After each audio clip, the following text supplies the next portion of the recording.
खास करून मम्मांच्यामध्ये तर भरपूरच विशेषता होता, परंतु आत्ता आम्ही पुण्यामध्ये गेलेलो होतो. तिथं ज्या दीदी आलेल्या होत्या तर त्यांनी खूप छान अनुभव मम्मांचा सांगितला की त्यांनी मम्मांची पालना घेतलेली आहेत. आणि पहिला सिस्टीम होती कशी की मम्मा गोदमध्ये घ्यायची.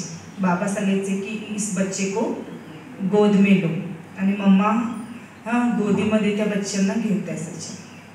तर 2 भाई होते, तर बाबाने सांगितलं की इन बच्चों को गोद में लेना है.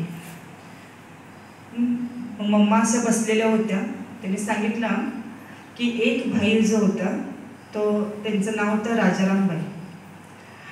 तर राजाराम भाई जे होते ते काय केले, मम्मा को बोला था ना कि इस बच्चे को गोद में लेना है, तर ते भाई गेले पुढं. कारण मम्मांच्यातली प्युरिटीची धारणा जी आहे ना ती कशी होती ते सांगतात. तर ते भाई गेले.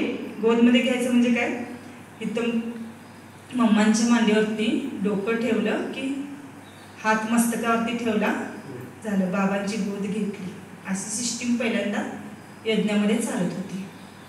मग ते भाई गेले, मम्मांची प्यारभरी दृष्टी घेतली.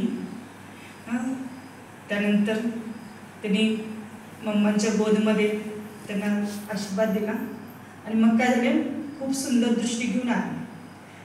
आणि दुसरा एक त्यांच्याबरोबर भाई होते, तर त्याने सांगितलं, त्यांनी विचारलं ना आप क्यों नहीं आए, तर त्याने सांगितलं की मैं आ रहा था, वहाँ तार थी और उससे मुझे करंट लगा, इसलिए मैं नहीं आ सका मम्मा के पास. म्हणजे मम्मांच्या मध्ये इतकी प्युरिटी होती म्हणून सांगितलं.